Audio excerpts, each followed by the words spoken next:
तो हेलो दोस्तों, welcome to अपना प्राइम। ये है मोटोमेट सीरीज का एक और एपिसोड। तो पिछले एपिसोड के अंत में देखा था जो चेंगली है वो लिंगजो सिटी को अटैक करने के लिए आ चुका है। उसने साइड 2 पे तैनात भी कर दी होती है, लेकिन अटैक करने से ठीक पहले उसको दिखाई देता है जो सेंगजी है वो इस समय लिंगजो सिटी के अंदर ही है। मतलब अगर तोपों को फायर किया गया तो उसकी जान जा सकती है, उसे कुछ करना पड़ेगा। और कुछ करने के चक्कर में वो अपने खुद के एक तोप को नष्ट कर देता है। एक जोरदार धमाका होता है और लिंगजो सिटी के जितने भी सिपाही होते हैं वो ये सब कुछ देख रहे होते हैं। असल में इन सभी सिपाहियों को ऐसा लग रहा होता है कि ये सब कुछ सेंगजी ने किया है। सेंगजी ने अपने किसी जादू का यूज करके चेंगली की एक तोप को नष्ट कर दिया ताकि वो इस फाइट को रुका सके। और ये एक संकेत है कि सेंगजी सच में कब जो ताकतवर है उस सभी ताकत को प्रूव कर दिया है। सबके सब इस बारे में बात कर रहे होता है। तभी एम्पायर कोई वो आगे बढ़ते हुए उससे पूछने लगता है कि आपने ये किया कैसे। ऑब्वियसली एक जादूगर ने जादू दिखाया तो सबके सब पूछेंगे कि जादू दिखाया कैसे, लेकिन सेंगजी यहाँ पर थोड़ा दिमाग से खेलता है क्योंकि उसने कुछ भी नहीं किया। वो बातें बनाते हुए लगता है कि सच में अगर मैं तुम्हें समझाऊंगा कि ये चीज मैंने कैसे की तो तुम सोच पाओगे कि तुम्हारी काबिलियत इतनी ज्यादा है। ये कितु सेंगजी ने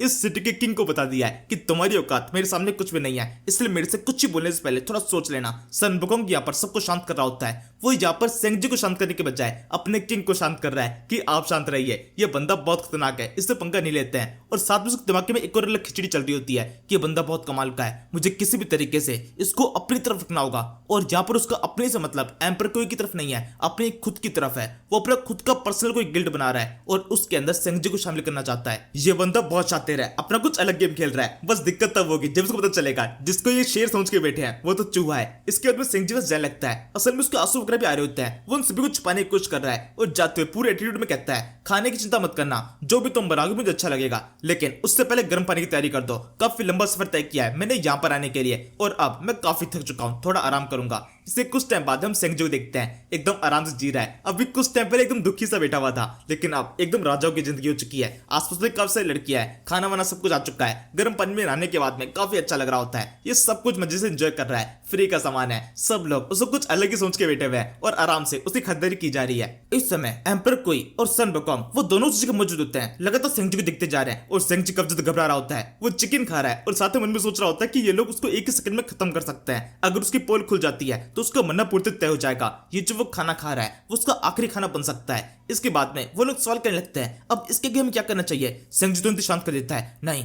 बिल्कुल भी बोलने की कोशिश मत करना, जब तक मैं खाना खा रहा हूं कोई मुझे डिस्टर्ब नहीं करेगा। असल में इस समय वो केवल टाइम निकालने की कोशिश कर रहा है। चेंगली को जितना उसको ज्यादा टाइम दे रहा है और चाहता है जितनी लाइफ उसकी बची हुई है उतनी लाइफ अच्छी तरह से जी सके। इसके अंदर थोड़ा खाने के बाद उनसे आगे बोलता है नेगोशिएट करने की तैयारी करो, खुद से आगे से पिच करने की जरूरत नहीं है। चेंगली खुद से तुम्हारे पास में आएगा तुम लोगों से बात करने के लिए, तब उसके सामने अपनी शर्तों को रखना, शर्तों को पहले से तैयार रख लो। इस समय सेंगजी को एहसास होता है कि जो सन बुकोंग उसकी तरफ देख रहा है उसकी आंखों के अंदर एक अजीब सी डिजायर है, कुछ तो है जो कि वो सेंगजी से चाहता है और जो इसके बारे में वो एम्परर कुई के सामने बात करना नहीं चाहता। इसके कुछ देर बाद जब खाना वाना सब कुछ खत्म हो चुका है तब सेंगजी को इस जगह से लेके जाया जाता है। वो शराब के नशे में धोता है, बिल्कुल भी चल नहीं सकता, तो कुछ नौकर उसको उस जगह से लेके जाते हैं। इस समय जो सन बुकोंग और एम्परर कोई है उनके दिमाग में थोड़ा शक आ चुका है, स्पेशली एम्परर कोई के दिमाग के अंदर, क्योंकि जो सेंगजी है वो पूरे समय हर चीज को टालने की कोशिश कर रहा है और सेंगजी ने केवल एक बार अपनी काबिलियत को प्रूफ किया है। वो शायद से कोई इत्तेफाक भी हो सकता है। वो इसके बारे में सन बुकोंग से बात कर रहा होता है और सन बुकोंग कहता है हाँ बिल्कुल, जो कि उसने हमारे सामने किया वो एक इत्तेफाक हो सकता है, लेकिन वो सारी चीजें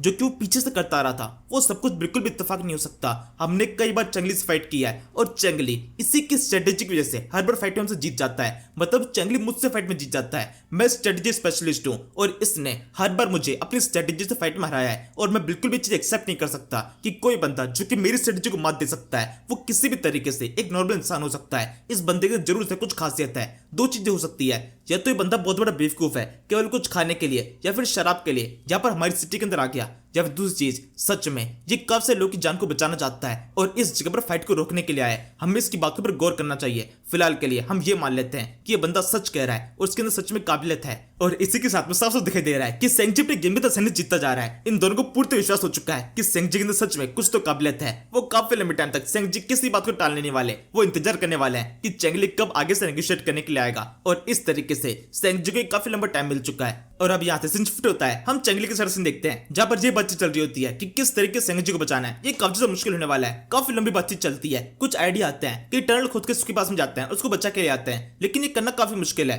क्योंकि सेंगजी को कैदी नहीं बनाया गया, उसको किसी एक जगह पर नहीं रखा जा रहा है। हर बार वो एक अलग जगह पर होगा, तो खुदाई करके वहां पे जाना और वहां उसको बचा के लेके आना ये काफी ज्यादा मुश्किल होने वाला है। अभी फिलहाल के लिए एक चीज की जा सकती है, या तो उनसे नेगोशिएट किया जाए या फिर सिटी के अंदर और नजर रखी जाए। हमारे कुछ और जासूसों को सिटी के अंदर भेज दो। चेंगली फिलहाल के लिए यही ऑर्डर दे देता है और मीटिंग यहीं पे खत्म हो जाती है। और अब इसके बाद में फाइनली जाकर लिंगर दिखाई देती है। वो असल में लुमू के साथ में। लुमू इस समय किसी को पट्टियां बांध रहा होता है और चिल्ला चिल्ला कह रहा होता है, बिल्कुल भी मूव करने की कोशिश मत करना, तुम्हारी बॉडी के ऊपर कब से रखा हुआ है, अगर तुमने यहाँ से भागने की कोशिश की तो मैं तुम्हें जान से मार दूंगा। ये कहते हुए लुमू किसी पे तो चिल्ला रहा है, उसकी बॉडी के ऊपर पट्टियां बांधता जा रहा है। असल में वैसे ये लिंगर नहीं है, जो एक काफी अच्छी खबर है। लिंगर के हाथ लगाने की कोशिश मत करना। इस समय ये घोड़े के ऊपर पट्टियां बांध रहा होता है। ये वो घोड़ा है जिसकी गर्दन के ऊपर आके तीर लग गया था। क्योंकि लुमू को घोड़े बहुत ज्यादा पसंद है, इसलिए वो हर घोड़े की केयर करता है, उसका इलाज करने की कोशिश कर रहा है। लेकिन इलाज की बजाय कुछ और ही हो जा रहा है। इस घोड़े की हालत खराब हो चुकी है। उस घोड़े की गर्दन के ऊपर इन पट्टियों के तक टाइट बंधा गया है, वो ठीक से सांस भी नहीं ले पा रहा होता है। और इस पर लिंगर चिल्ले कहती है, क्या कर रहे हो तुम, इस तरह से वो घोड़ा पक्के तौर पर मारा जाएगा।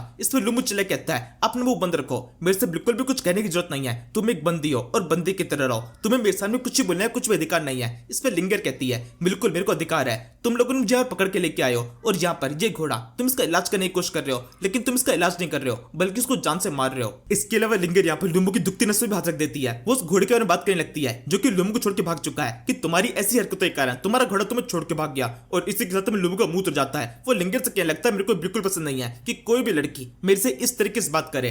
इसके बाद में लिंगर उस घोड़े के पास आकर उसको खुद से चेक करने लगती है। घाव काफी ज्यादा गहरा हो चुका है और इसके अलावा वो तीर पॉइजनस था, तो पॉइजन बॉडी के अंदर फैलने लगा है और इसी की वजह से घाव बिल्कुल भी ठीक नहीं हो रहा है। मांस को काट कर उस सड़े हुए मांस को बाहर निकालना पड़ेगा, तभी इस घोड़े की जान बचाई जा सकती है। इसके लिए लुमू मना करने लगता है कि घाव को काटना पड़ेगा जो कि गर्दन के ऊपर हुआ है, मतलब तुम इसकी गर्दन काटोगी, इस तरीके से घोड़ा पक्की तरह मर जाएगा। लिंगर कहती है, अगर ऐसे छोड़ दिया तो पक्का मर जाएगा, लेकिन अगर घाव को काट कर मांस को बाहर निकाल दिया तो हो सकता है इसकी जान बच जाए, हमें कोशिश करके दिखनी चाहिए। लुमू फिलहाल के लिए हाँ कह देता है। यहाँ से ऑपरेशन शुरू होता है और ऑपरेशन एकदम सक्सेसफुल भी रहा है। घोड़े की जान बचा ली गई है। घोड़े की पूरी बॉडी पर काफी सारी पट्टियां होती है, लेकिन कम से कम उसकी जान बच चुकी है। और लुमू इस बात से काफी तक खुश होता है। जरूर से उसके दिमाग के अंदर लिंगर के लिए एक अलग रेस्पेक्ट बन चुकी होगी। इसके बाद में कुछ और बातचीत शुरू होती है जो कि मेन तौर पर उस रेड हॉर्स के बारे में हो रही है, जो कि इसका खुद का था और अभी ग्यून के पास में। लिंगर को कोई भी दिक्कत नहीं होती, वो उसके बारे में कुछ बता देती है कि वो घोड़ा भी एक टाइम पर उसके पास में आया था और उसने उसका इलाज किया था। इसके बारे में और भी कुछ जानने की कोशिश करता है ग्यून के बारे में, जिसके पास में वो घोड़ा है, लेकिन लिंगर इसके बारे में बताने से मना कर देती है।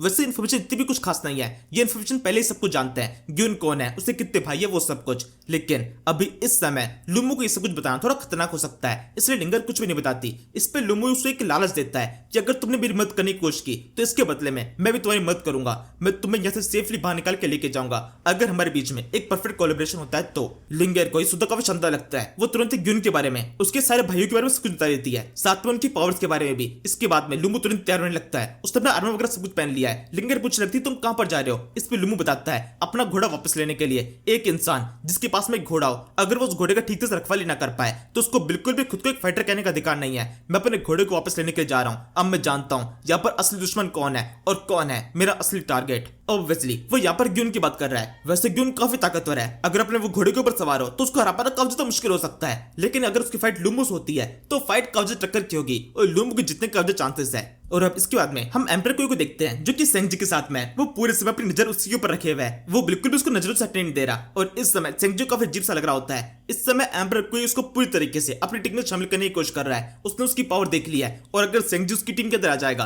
तो उसकी पावर भी चेंगली की जितनी ही होगी, ऐसा उसका सोचना है। इसी वजह से उसको हमने ऑफर रख रहा होता है कि आप जब तक चाहते तक हमारी सिटी के अंदर रह सकते हैं या फिर हमारी सिटी का एक हिस्सा बन सकते हैं। लेकिन सेंगजी चीज के लिए साफ ना कर देता है क्योंकि उसकी पूरी वफादारी चेंगली की तरफ है, उसने ये बात कह के बता दी है। और अब इसके बाद में ये लोग कुछ पुरानी बातों को शुरू करते हैं जिसके अंदर एम्पर कोई अपनी फैमिली के बारे में बता रहा होता है। असल में सेंगजी सवाल करता है कि तुम्हारी फैमिली के अंदर और कौन कौन है, और इस पे एम्पर कोई बताता है कि कोई बच्चा नहीं है। उसकी एक वाइफ थी जो कि उसके बच्चे के जन्म देने के साथ में उसकी मौत हो गई, बाद में बच्चा भी चंगेली के हाथों से मारा गया और अभी इस समय उसकी फैमिली में कोई भी नहीं बचा है। वैसे काफी सारे लोग जो कि उसको फॉलो करते हैं, उसकी हर एक बात को मानते हैं, लेकिन फिर भी वो सारे लोग जिसको फैमिली कह सकता है वो पहले मारे जा चुके हैं और इस टाइम पर इतने सारे लोगों के बीच में होने के बावजूद भी वो पूरी तरह से अकेला हो रखा है। इसके कुछ देर बाद में सन बकुंग की इस जगह पर एंट्री होती है जो कि यहाँ पर आते एम्पर कोई को बताता है कि जो लूबू है वो उससे मिलना चाहता है, तो एम्पर कोई उससे मिलने के लिए जाने वाला है। लेकिन एम्पर कोई को इस समय सेंगजी को छोड़ना नहीं है, वो पूरे समय उसके ऊपर नजर रखना चाहता है। वो मना करने लगता है, लेकिन सन बकुंग जिद करने पर कि लूबू से मिलना जरूरी है,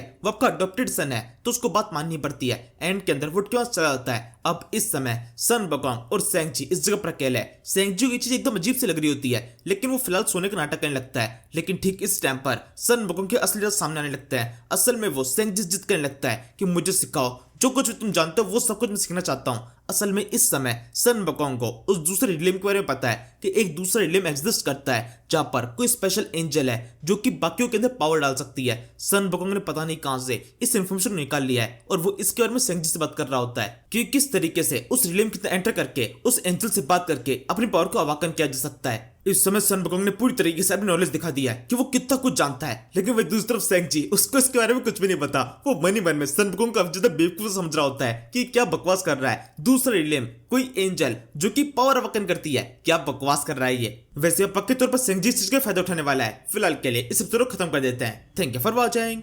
तू मेरा बेटी तुझे अपनी बीती तू है, समंदर सी दुनिया भावना में बह गया मैं।